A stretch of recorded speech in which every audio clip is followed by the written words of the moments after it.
একটু আগে জানলাম যে ন্যাশনাল হসপিটালের সামনে আমাদের যুবদলের এক নেতা, তাকে গুলি করে হত্যা করা হয়েছে। যমুনা টেলিভিশনে দেখলাম মুন্সিগঞ্জে আমাদের এক নেতাকে গুলি করে হত্যা করা হয়েছে। আমি রাষ্ট্রে যারা দায়িত্বে আছেন তাদের কাছে প্রশ্ন রাখতে চাই যে আমরা তো একটি নিরাপদ বাংলাদেশ গড়ার জন্যই আমরা লড়াই করেছিলাম, শেখ হাসিনার পতন ঘটিয়েছিলাম। আমরা যারা রাজনীতি করি, আমাদের এই রাজনীতি কর্মীদের নিরাপত্তার জন্যই তো আমরা শেখ হাসিনার আমলে অনিরাপদ ছিলাম, বিধায় তো আমরা লড়াই করেছিলাম। কিন্তু আজকে যখন 5 আগস্টের পরে আমরা যখন দেখি আমার ভাই নিহত হয়, আমার ভাই লাশ হয়ে থাকে, আমার বোন তার স্বামীকে খোঁজার জন্য আত্মনাদ করে, তখন আমি ব্যক্তিগতভাবে একজন রাজনৈতিক কর্মী হিসাবে খুবই হতভম্ব হই। আজকে বাংলাদেশের যেই লাশের লীলা খেলায় নতুন করে আবার ফ্যাসিবাদরা মাথাচাড়া উঠছে, এই দায় কি এই সরকার এড়াতে পারে? আমি ব্যক্তিগতভাবে মনে করি একজন রাজনৈতিক কর্মী হিসাবে এই সরকার এড়াতে পারে না। আমরা 5 আগস্টের পর চেষ্টা করেছিলাম অন্তর্বর্তী সরকারে যারা দায়িত্বে আছেন তাদেরকে বলার চেষ্টা করেছিলাম যে যারা লুট করেছে, যারা খুন করেছে, গুম করেছে, তাদের তালিকা করে প্রতিটি ওয়ার্ড থেকে তাদের বিচারের আওতায় আনতে হবে। কিন্তু এই সরকার ব্যর্থ হচ্ছে, কিন্তু এই সরকার দায় হচ্ছে না, কারণ এই সরকার পালিয়ে যাবে, কিন্তু বাংলাদেশে আমরা থাকবো, আমরা পালাবো না। আমরা গত 17 বছর যেভাবে পালাইনি, ভবিষ্যৎ, কারণ আমাদের গাড়ি বাড়ি টাকা পয়সা নেই, জীবন যাপন ত্যাগে আমাদের ভোগের নয়। অন্তর্বর্তী সরকার যিনি প্রধান, তিনি ভোগ বিলাসে মুগ্ধ আছেন।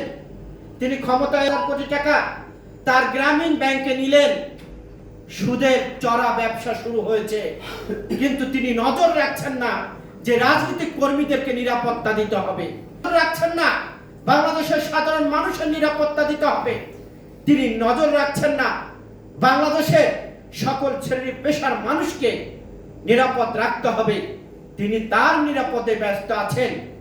অন্তর্বর্তী সরকার কাছে প্রশ্ন রাখতে চাই, বাংলাদেশে যদি কোনো সংকট তৈরি হয় তাহলে আপনি পালিয়ে যাবেন আগে, কিন্তু আমরা যারা রাজনৈতিক কর্মী আমরা কিন্তু পালাবো না, কারণ আমাদের বিদেশে কোনো বাড়ি গাড়ি নেই, আমাদের এই দেশ ঠিকানা, এই দেশই আমাদের সবকিছু।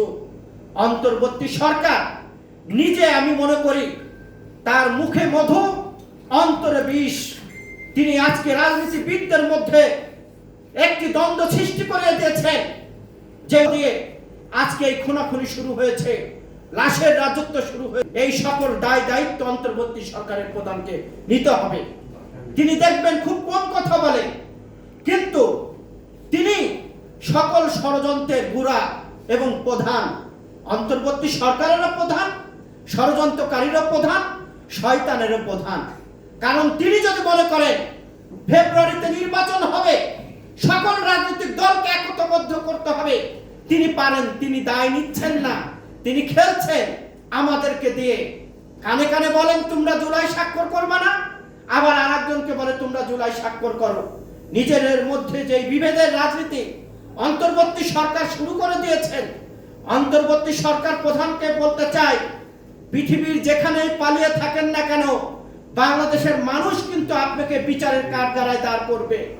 আমরা জানি আপনি সম্মানী ব্যক্তি, আপনি অনেক সম্মানী ব্যক্তি, কিন্তু সেই নিজের সম্মান যখন নিজে ধ্বংস করছেন, এই দায় কিন্তু আপনার, আমাদের না। আমি যে কথাটি বলে শেষ করতে চাই, আমরা দেখছি নবাগত রাজনৈতিক নেতারা বিএনপি নিয়ে নানান রকম কথা বলছেন।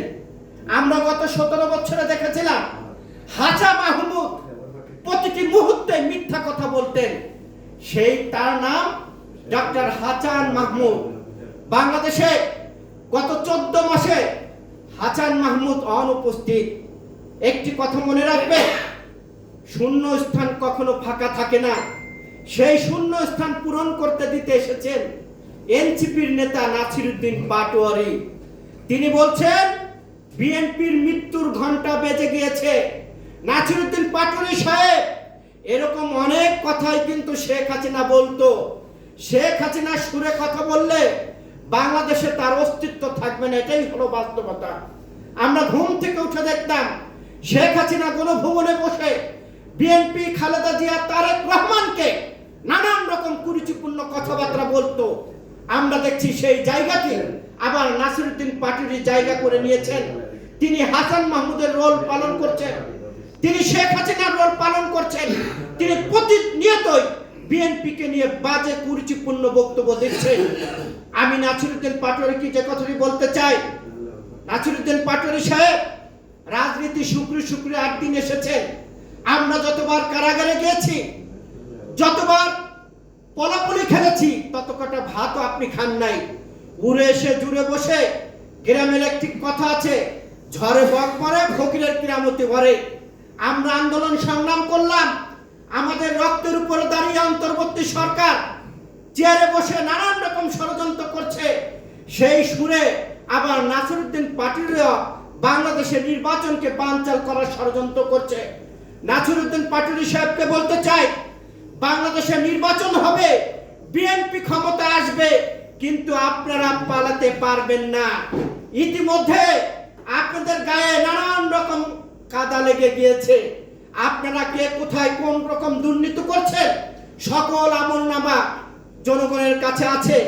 কাজে আপনি হাসান মাহমুদ আর শেখ হাসিনায় সাজেন না কেন? উল্টা পাল্টা কথা বললে বাংলাদেশের রাজনীতি সুস্থভাবে করা যায় না। বাংলাদেশের মানুষ কিভাবে এটার জবাব দিতে হয় সেটা হাসান মাহমুদ জানে, সেটা শেখ হাসিনা জানে। কাজে বিএনপিকে নিয়ে যে রকম কুরুচিপূর্ণ কথা বলছেন, একবার আপনার এনসিপির দিক তাকান। দুর্নীতি আর লুটপাটরা আপনাদের দলে এখন ভর করেছে। আমি যে কথাটি বলতে চাই, যে আপনি বলেন আওয়ামী লীগের কথা, আজকে আওয়ামী লীগ 13 তারিখে যে কর্মসূচি দিয়েছে, নিষিদ্ধ সংগঠন, এই কর্মসূচির বিরুদ্ধে বিএনপি রাজপথে আছে। আপনারাও নাই, জামাতও নাই, কেউ নাই। কাজে এনসিপি, জামাত সহ অন্যান্য রাজনৈতিক দল আওয়ামী লীগকে পুনর্বাসন করার ব্যস্ত হয়ে আছে। এনসিপিতে আমরা দেখেছি নিষিদ্ধ যুবলীগের নেতাও তিনি সেখানে নাম লিখিয়েছেন। সেই যুবলীগের নেতা বলছে রাজনীতির জায়গা নাই, রাজনীতি করার কোনো স্থান নাই, তাই এনসিপিতে যোগ দিয়েছে। চোরের মার বড় গলা। নাসিরউদ্দিন সাহেব, বিএনপিকে নিয়ে কুরুচিপূর্ণ কথা বলা আপনার উচিত হবে না। রাজনীতি শিখতে হলে দেশনেত্রী বেগম খালেদা জিয়া এবং তারেক রহমানের কাছ থেকে শিখে রাজনীতি করুন। বাংলাদেশের মানুষ আপনাকে মেনে নেবে, তা না হলে আপনাকেও শেখ হাসিনার মতো ডাস্টবিনে ছুড়ে দেবে এদেশের জনগণ। জানিয়ে আমি আমার কথা শেষ করছি। দেখা হবে রাজপথে, কথা হবে স্লোগানে। হয় লাশ না ইতিহাস। আল্লাহ হাফেজ।